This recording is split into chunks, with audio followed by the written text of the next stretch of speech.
السلام علیکم پیارے دوستوں اور بچوں، آج کی کہانی کا نام ہے مکار بونا۔ ایک غریب آدمی تھا جس کا نام ریگن تھا۔ اس کی ایک بہت ہی پیاری اور خوبصورت لڑکی تھی جس کا نام جینی تھا۔ ریگن سارا دن آٹے کی چکی پر لوگوں کا گندم پیس کر ان کو آٹا دیتا تھا۔ وہ سارا دن کام کے دوران بہت ہی شیخیاں مارتا کیونکہ وہ بے وقوف بھی تھا۔ شیخیاں مارنے کی وجہ سے لوگ اس کا مذاق اڑاتے۔ ہوتے ہوتے یہ بات بادشاہ تک پہنچی تو بادشاہ نے اسے اپنے دربار میں بلایا۔ وہ جب بادشاہ کے دربار میں پہنچا تو بہت ہی ڈرا ہوا تھا۔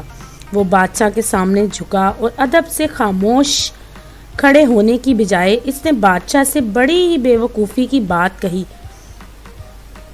آلی جا، میری ایک لڑکی جینی جو گھاس پھوس کو کاٹتے تو وہ سونے کی تاریں بن جاتی ہیں۔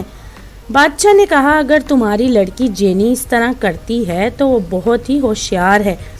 تم کل اسے میرے سامنے پیش کرنا، ہم دیکھیں گے کہ تمہاری باتیں کتنی سچی ہیں۔ دوسرے دن ریگن اپنی لڑکی جینی کو محل میں لے گیا۔ بادشاہ نے ریگن کی لڑکی جینی کو محل کے ایک کمرے میں بند کر دیا جو سوکھی ہوئی گھاس سے بھرا ہوا تھا۔ اس کے علاوہ بیٹھنے کے لیے ایک اسٹول، چرخا اور کچھ خالی ریلیں دھاگا لپیٹنے کے لیے تھی۔ بادشاہ نے جینی سے کہا، اب تم کام کرنے بیٹھ جاؤ۔ اگر تم نے کل تک تمام سوکھی گھاس کو سونے کی تاروں کا نہ بنایا تو تمہیں مار دیا جائے گا۔ یہ بات کہہ کر بادشاہ تو کمرے سے چلا گیا اور محافظ نے باہر سے دروازے کو تالا لگا دیا۔ ریگن کی لڑکی جینی اسٹول پر بیٹھ گئی اور سوکھی گھاس کو دیکھنے لگی۔ اس کی سمجھ میں نہیں آ رہا تھا کہ اب وہ کیا کرے۔ اسے کوئی اندازہ نہیں تھا کہ سوکھی گھاس کو سونے کی تار کس طرح بنایا جاتا ہے۔ جب وہ کل کے بارے میں سوچتی تو اور بھی زیادہ ڈرنے لگتی کہ کل آ کر بادشاہ سلامت دیکھیں گے کہ سوکھی گھاس کا سونا نہیں بنا تو وہ بادشاہ مجھے مروا دے گا۔ اپنی موت کے متعلق سوچ کر وہ اور ڈر گئی اور اپنا چہرہ اپنے ہاتھوں میں چھپا کر رونے لگی۔ وہ پھوٹ پھوٹ کر رو رہی تھی کہ دروازہ کھلا اور ایک بونا کمرے میں آ گیا۔ اتنا چھوٹا اور موٹا سا آدمی اس نے اپنی زندگی میں کبھی نہیں دیکھا تھا۔ وہ رونا بھول کر اسے حیرت سے دیکھنے لگی۔ بونے نے کہا، پیاری لڑکی، تم کو شام کا سلام۔ ریگن کی لڑکی، تم کیوں رو رہی ہو؟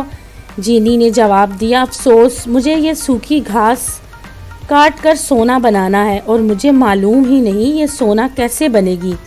بونے نے کہا، لیکن میں اس کو سونا بنا سکتا ہوں۔ اگر میں تمہارا یہ کام کروں تو تم مجھے کیا دو گی؟ جینی نے جواب دیا، میں اپنا موتیوں کا ہار تمہیں دے دوں گی۔ بونے نے ہار جینی سے لے لیا اور چرخا کاٹنے بیٹھ گیا۔ اس نے 3 مرتبہ چرخے کا پہیہ گھمایا، گھوں گھوں گھوں، اور ایک ریل پر سونے کا تار لپٹ گیا۔ پھر دوسری ریل بھر گئی۔ اسی طرح پوری رات وہ چرخا کاٹتا رہا، ساتھ ہی ساتھ گھاس کو سونے کی تاروں میں بدل کر ریلیں بھرتا رہا۔ صبح تک ساری سوکھی گھاس ختم ہو گئی اور اس کی جگہ ساری ریلیں سونے کی تاروں سے بھر گئیں۔ کام ختم ہونے کے بعد بونے نے لڑکی سے اجازت لی اور غائب ہو گیا۔ اب لڑکی سونے کی ریلوں کے ساتھ کمرے میں اکیلی تھی۔ سورج نکلتے ہی بادشاہ کے محافظوں نے دروازہ کھولا اور بادشاہ کمرے میں داخل ہوا تو وہ یہ دیکھ کر بہت ہی حیران رہ گیا کہ اسے اتنا زیادہ سونا مل گیا۔ بادشاہ بہت لالچی تھا، وہ اتنا سونا پا کر مطمئن نہیں ہوا۔ اس نے جینی کو اسی کمرے سے نکال کر دوسرے کمرے میں بند کر دیا۔ یہ کمرہ پہلے کمرے سے بڑا تھا اور اس میں بھی سوکھی گھاس بھری ہوئی تھی۔ بادشاہ نے جینی سے کہا، اگر کل تک سوکھی گھاس سونا نہ بنی تو میں تمہیں مروا دوں گا۔ یہ کہہ کر بادشاہ چلا گیا اور محافظ نے دروازے کو تالا لگا دیا۔ ایک تو جینی رات بھر سوئی بھی نہیں تھی اور تھکی ہوئی تھی اور ساتھ ہی بہت ہی بھوکی بھی تھی۔ اب وہ پھوٹ پھوٹ کر رو رہی تھی کہ دروازہ کھلا اور وہی کل والا بونا اس کے سامنے آ کھڑا ہوا۔ بونے کو دیکھ کر لڑکی خوش ہو گئی اور اس نے بونے سے اپنی پریشانی بیان کی۔ بونے نے کہا اگر میں تمہارا کام کروں تو تم مجھے کیا دو گی؟ جینی نے جواب دیا اپنی انگوٹھی۔ بونے نے آگے بڑھ کر اس کی انگلی سے انگوٹھی اتار کر اپنے پاس رکھ لی اور چرخہ کاٹنے لگا۔ وہ ساری رات چرخہ کاٹ کر ریلیں بھرتا رہا اور جب تمام سوکھی گھاس ختم ہو گئی اور تمام ریلیں سونے کی تاروں سے بھر گئیں تو بونا پھر غائب ہو گیا اور کمرے میں لڑکی سونے سے بھری ریلوں کے ساتھ رہ گئی۔ سورج نکلتے ہی بادشاہ کمرے میں داخل ہوا تو وہ اتنا سونا دیکھ کر بہت خوش ہوا، مگر لالچ کی وجہ سے وہ اب بھی مطمئن نہیں تھا۔ سونا دیکھ کر اس کا لالچ اور زیادہ بڑھ گیا۔ بادشاہ نے جینی کو اب تیسرے کمرے میں بند کر دیا۔ یہ کمرہ تو دونوں کمروں سے بھی کافی بڑا تھا اور سوکھی گھاس سے بھرا ہوا تھا۔ بادشاہ نے جینی سے کہا اس سوکھی گھاس کو سونے میں بدل دو۔ جانتے ہو بچوں، اس دفعہ بادشاہ نے پہلے والے جملے نہیں کہے۔ بادشاہ نے جینی سے کہا اگر صبح تم نے یہ کر دیا تو میں تم کو اپنی ملکہ بنا دوں گا۔ بادشاہ یہ حکم دے کر چلا گیا اور جینی کمرے میں رونے کے لیے اکیلی رہ گئی۔ جب جینی رو رہی تھی تو اچانک تیسری مرتبہ دوبارہ چھوٹا اور موٹا سا بونا آ گیا۔ اس نے جینی سے کہا اگر میں تمہارا کام کر دوں تو اس مرتبہ تم مجھے کیا دو گی؟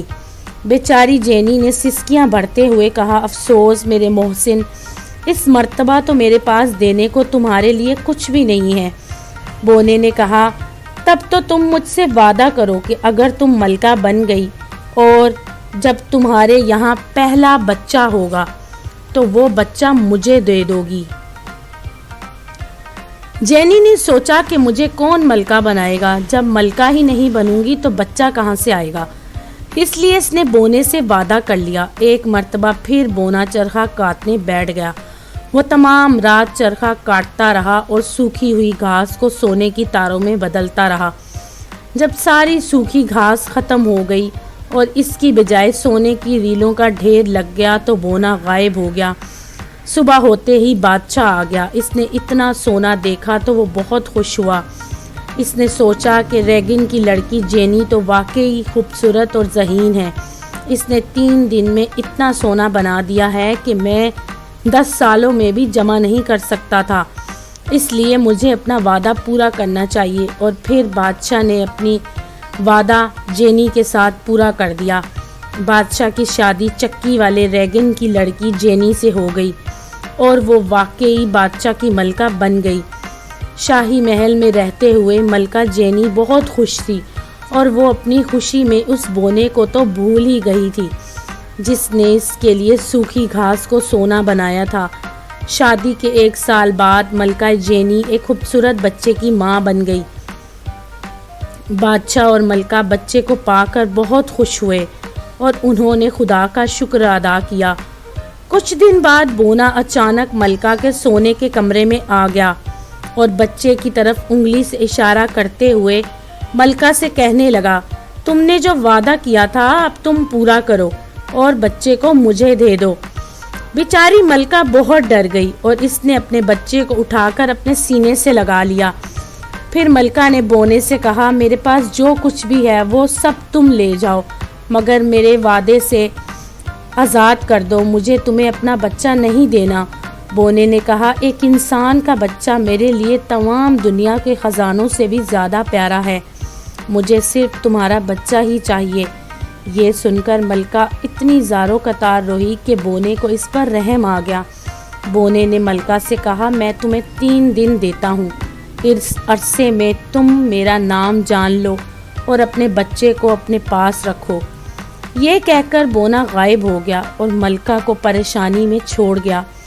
ایک رات ملکہ جاگتی رہی اور تمام نام یاد کرتی رہی جو اس نے اپنی زندگی میں کبھی نہ سنے تھے۔ صبح ہوتے ہی اس نے اپنے آدمیوں کو ملک کے چاروں طرف دوڑا دیا، لڑکوں کے جتنے نام وہ معلوم کر سکتے معلوم کریں اور آ کر ملکہ کو بتائیں۔ رات کو جب بونا آیا تو ملکہ نے بہت سے نام اس کے سامنے لے دیے۔ ہر نام سن کر وہ کہتا نہیں یہ میرا نام نہیں ہے۔ دوسری صبح ملکہ نے پھر آدمی دوڑائے کہ وہ ملک میں جا کر لڑکوں کے نام معلوم کر کے آئیں۔ وہ شام تک بہت سے ناموں کو لکھ کر لے آئے۔ رات کو جب بونا آیا تو ملکہ نے اسے بہت سے نام بتائے، مگر بونا ہر نام پر کہتا نہیں، یہ میرا نام نہیں ہے۔ تیسری صبح ملکہ نے پھر آدمیوں کو دوڑایا اور کہا کہ کوئی عجیب و غریب نام سنو تو اسے اپنے پاس لکھ لینا۔ شام تک ایک آدمی آیا اور اس نے کہا میں ہر جگہ ناموں کی تلاش میں مارا پھرا۔ شام کو جب میں ناکام واپس آ رہا تھا تو میں نے ایک چھوٹے سے مکان میں روشنی دیکھی۔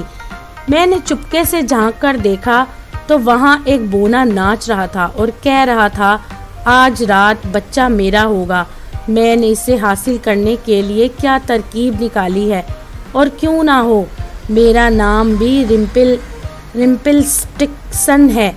ملکہ نے یہ سنا تو بہت خوش ہوئی اور خوشی سے پاگل ہو گئی۔ اس نے اپنے بچے کو اپنے ساتھ لٹا کر بہت پیار کیا اور سینے سے لگایا۔ اب وہ رات ہونے کا انتظار کرنے لگی۔ رات ہوتے ہی بونا آ گیا اور آتے ہی کہنے لگا آج نام بتانے کی آخری رات ہے، اگر تم نے میرا نام آج نہیں بتایا تو میں آج تمہارا بچہ لے جاؤں گا۔ ملکہ نے پہلے تو بہت سے نام بتائے، ہر نام پر بونے نے کہا نہیں، یہ میرا نام نہیں ہے۔ آخر ملکہ نے بونے کو حیران کرنے کے لیے کہا تو یہ نام کیسا رہے گا؟ رمپل سٹکسن۔ یہ سنتے ہی بونا اپنے بالوں کو نوچنے لگا، پھر وہ غصے سے سرخ ہو گیا اور اپنے پیر پٹکتے ہوئے چلایا یہ نام تمہیں کس شیطان نے بتایا ہے؟ یہ کہتے ہوئے بونا وہاں سے ہمیشہ کے لیے غائب ہو گیا۔ ملکہ نے خدا کا شکر ادا کیا اور پھر شہزادے بیٹے کو پیار کرنے لگی۔ اس طرح ملکہ نے اپنی عقل مندی سے اپنا بچہ بونے سے بچا لیا۔ تو دوستو، اگر آپ کو میری یہ کہانی پسند آئی تو میرے چینل کو لائک اور سبسکرائب ضرور کیجیے گا۔